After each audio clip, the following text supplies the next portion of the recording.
वो कभी भी यमपुरी नहीं जाता। हर प्रकार के पापों से मुक्त होकर शिवपुरी आता है।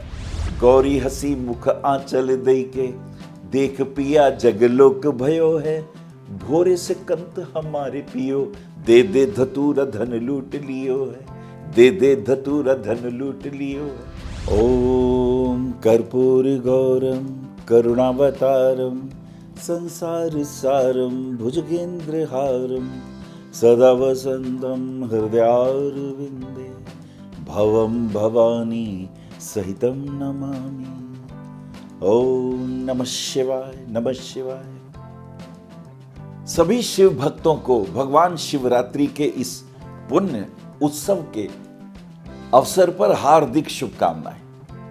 आपके जीवन में धर्म हो, यश हो, कीर्ति हो, आप सभी समृद्ध हों, आप सभी के अरिष्ट और अनिष्ट भगवान शिव हरण कर लें।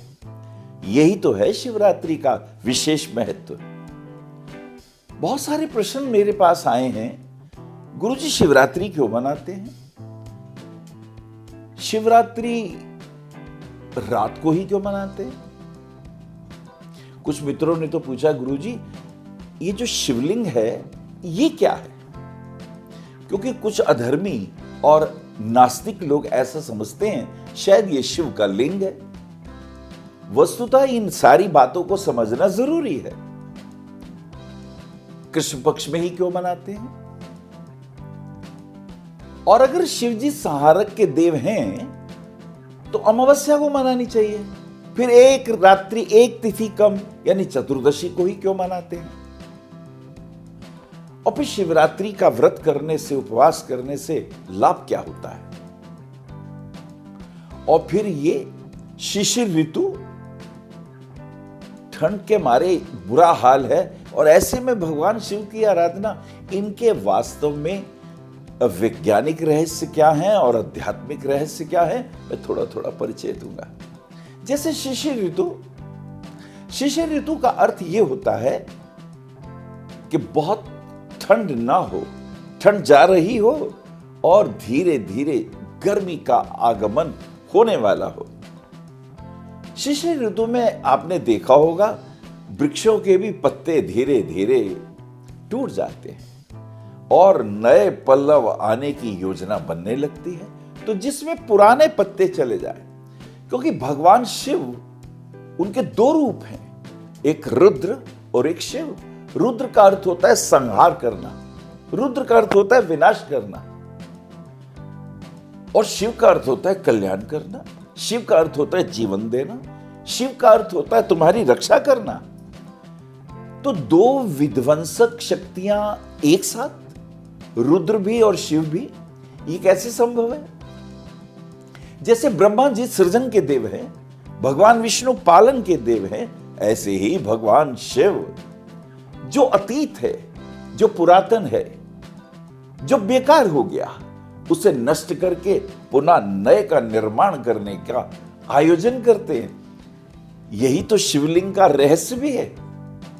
तो आपने देखा शिशिर ऋतु इसलिए मनाई जाती है।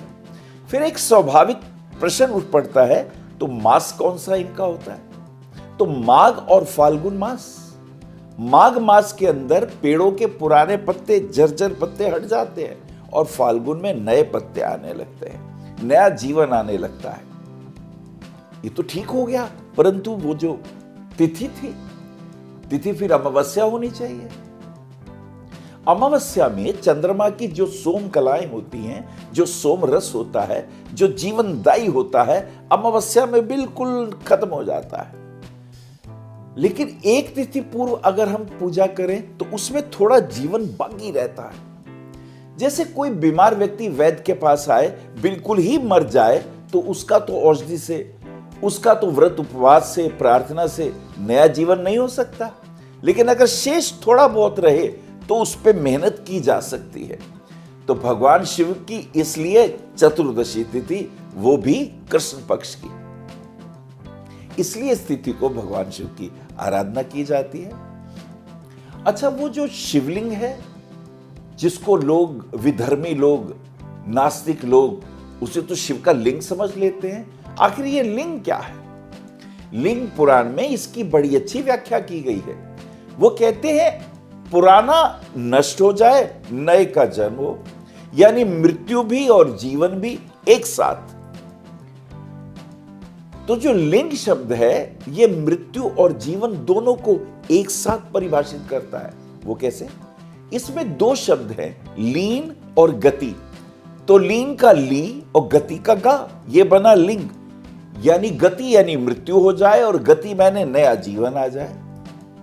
और स्वभावतः जब चतुर्दशी की आज की सुंदर रात्रि है तो भगवान शिव का पूजन कैसे करें?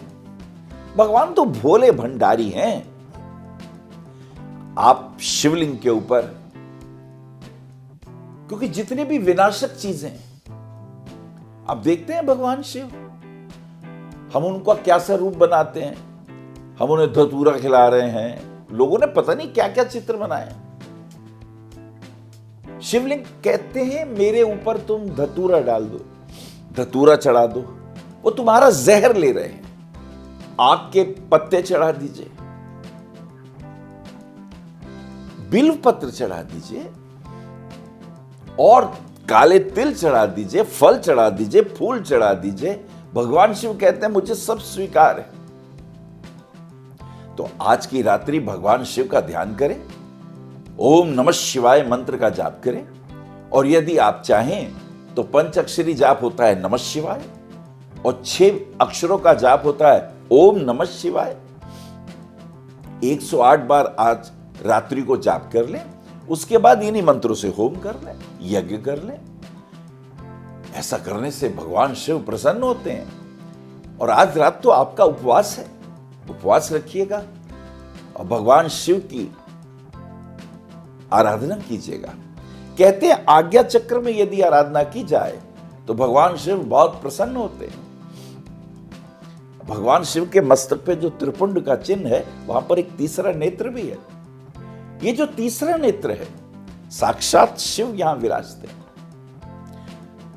सबसे ऊपर सहस्रार चक्र भी है, वहां भी भोलेनाथ विराजते हैं। आपने देखा भगवान शिव की कैसी विपरीत परिस्थितियों में उनकी आपने गृहस्थी देखी। शिव कहते हैं विपरीत परिस्थितियों में भी प्रेम से रहो, लड़ाई झगड़ा मत करो। विपरीत परिस्थितियां कैसी हो, भगवान शिव के मस्तक के ऊपर गंगा जी है, अमृत बरसाती हुई, और बराबर में पार्वती जी उनकी धर्मपत्नी यानी साली जी सर पे। शिव जी कहते हैं साली के साथ कैसा व्यवहार करना चाहिए, वो मस्तक पे विराजित है, वो उन्हें नमन कर रहे हैं और धर्मपत्नी पास में। अच्छा, शिव जी का गला कालकूट विष और मस्तक पे चंद्रमा जो अमृत बरसा रहा है, दो विरोधी तत्व एक साथ। शिव जी वीत वैरागी, सन्यासी, ध्यानस्थ और समस्त ऐश्वर्यों को देने वाली भगवती पार्वती साथ में बैठी हुई हैं, जो हर प्रकार के भोग, हर प्रकार के ऐश्वर्य, सुख, समृद्धि आपको प्रदान करती हैं। देख रहे हैं दो शक्तियां एक साथ।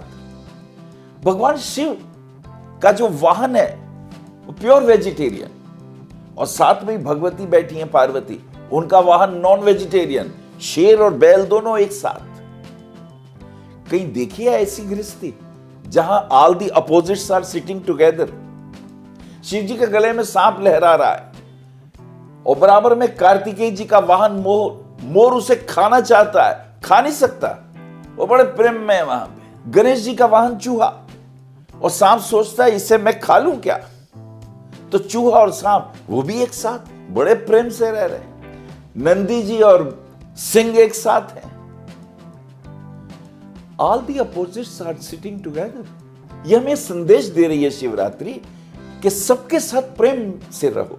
सबको परमात्मा ने ही बनाया है, कोई ऊंचा नीचा नहीं है। हाँ, गुण के रूप में सब अद्वितीय हैं। यहां प्रश्न ऊंच नीच का नहीं है। हर व्यक्ति में अलग अलग गुण हैं। कोई रात्रि को देखता है, कोई दिन को देखता है, कोई तेज दौड़ता है, कोई कम दौड़ता है। इसका अर्थ यह नहीं कि कोई छोटा बड़ा है, ये सबके अलग अलग गुण हैं। शिवरात्रि हमें सिखाती है सबको प्रेम पूर्वक देखो, सबके साथ प्रेम पूर्वक रहो। और आज की रात तो ज्योतिष के दृष्टिकोण से भी बड़ी अद्भुत है। मन का अर्थ होता है जिसमें बहुत सारे विचार उत्पन्न हो, और अमन का अर्थ होता है जिसमें विचार ना हो। अमनी अवस्था अर्थात विचार शून्यता, अर्थात भाव शून्यता। तो आज दोनों आंखों के बीच में भगवान शिव का ध्यान करके हाथ जोड़ते हुए ओम नमः शिवाय,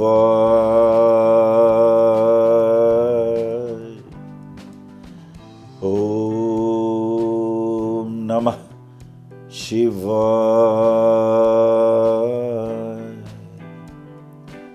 ओम त्र्यंबकं यजमहे सुगंधिं पुष्टिं वर्धनम् उर्वारुकमिव बंधनात् मृत्योर्मुक्षीयमामृतात्। किसी भी मंत्र का जाप कर सकते हैं, और ऐसा जाप करने से भगवान शिव की अपार कृपा प्राप्त होती है। एक बार भगवती पार्वती जी ने भोलेनाथ से पूछा, हे देव देवेश, कोई ऐसा व्रत है, ऐसा उपवास है जिसको करने से हर प्रकार के पाप दूर हो जाते हो, ये जो आवागमन है इससे छुटकारा मिल जाता हो, आपकी प्राप्ति हो जाती हो, शिवलोक की प्राप्ति हो जाती हो, क्या प्रभु ऐसा कोई उपाय है? भोलेनाथ प्रसन्न होकर बोलते हैं, हे पार्वती, मनुष्यों के कल्याण के लिए तुमने बड़ा अद्भुत प्रश्न किया है। वास्तव में माघ और फाल्गुन मास के बीच में एक चतुर्दशी तिथि आती है। उस चतुर्दशी तिथि को यदि कोई शिवरात्रि के काल में भगवान शिव का इन मंत्रों के साथ जाप करे, यज्ञ करे, होम करे, ध्यान करे, पूजा करे, या उपवास करे, या भोले भाव से मेरा ध्यान करे, तो यमराज उसको दर्शन कभी नहीं देते, वो कभी भी यमपुरी नहीं जाता। हर प्रकार के पापों से मुक्त होकर शिवपुरी आता है, भगवान शिव के धाम आता है। तो आज शिवरात्रि का व्रत हमको करना चाहिए, भोले भाव से करें। भगवान बहुत नियमों को पसंद नहीं करते, परंतु भाव के प्रिय हैं। यदि कुछ भी ना करें तो गंगा जल आज शिवलिंग के ऊपर चढ़ाएं, हो सके तो रुद्राभिषेक करें, ओम नमः शिवाय करते हुए जल का अभिषेक करें। बिल्व पत्र भगवान शिव को बहुत प्रिय है। सफेद रंग का कोई पुष्प चढ़ा दें। भस्म भगवान शिव को बहुत प्रिय है, भस्म चढ़ा दें, भोलेनाथ प्रसन्न हो जाते हैं। और अपनी श्रद्धा से फल फूल नैवेद्य जो आपको अच्छा लगे भगवान शिव को चढ़ा दीजिए। पर हां, परिक्रमा पूरी नहीं करते। शिवलिंग की परिक्रमा जैसे और स्थितियों में हम पूरी परिक्रमा करते हैं, शिवलिंग की हमेशा आधी परिक्रमा करते हैं।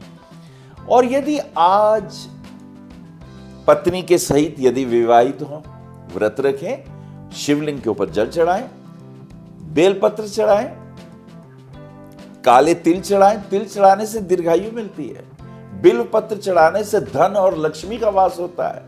और यदि एक रुद्राक्ष चढ़ा दिया ना वहां पे, चाहे 5 मुखी ही चढ़ाया हो, तो दीर्घायु की प्राप्ति होती है, शरीर पुष्ट होता है, नेम फेम की प्राप्ति होती है, प्रमोशन के योग बनते हैं, पति पत्नी में बहुत प्रेम बढ़ने लगता है, हर प्रकार के शत्रु दूर होते हैं और हर प्रकार के रोगों से भी मुक्ति मिलती है।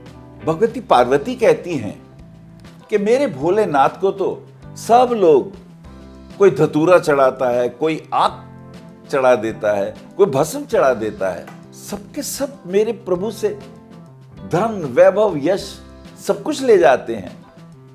उल्हाना देते हुए भगवती पार्वती कहती हैं, कोई चढ़ावत चारिक चावल, कोई धतूरे को पुष्प दियो है, कोई चढ़ावत बेल की पाती, किसी ने हर हर नाम लियो है। गौरी हसी मुख आंचल दई के, देख पिया जगलोक भयो है, भोरे से कंत हमारे पियो, दे दे धतूरा धन लूट लियो है, दे दे धतूरा धन लूट लियो है। इसमें कोई शक नहीं है। भगवान शिव देवों के भी, राक्षसों के भी, असुरों के भी, मानवों के भी सभी के आराधनीय हैं, सभी के पूजनीय हैं। और भगवान शिव को प्रसन्न करने वाला दशानन रावण का वो स्तोत्र कौन नहीं जानता। जी हां, शिव तांडव स्तोत्र का यदि आज की रात भक्तगण उच्चारण करते हुए शिवलिंग के ऊपर जल चढ़ाएंगे, शिवलिंग के ऊपर पुष्प चढ़ाएंगे, बेलपत्र चढ़ाएंगे, भस्म चढ़ाएंगे, गंगा जल चढ़ाएंगे, तिल चढ़ाएंगे, तो उन्हें धर्म अर्थ काम मोक्ष की प्राप्ति स्वतः ही हो जाएगी। और वो स्तोत्र तो अद्भुत है, उसका पाठ जरूर करना चाहिए। ओम नमः शिवाय।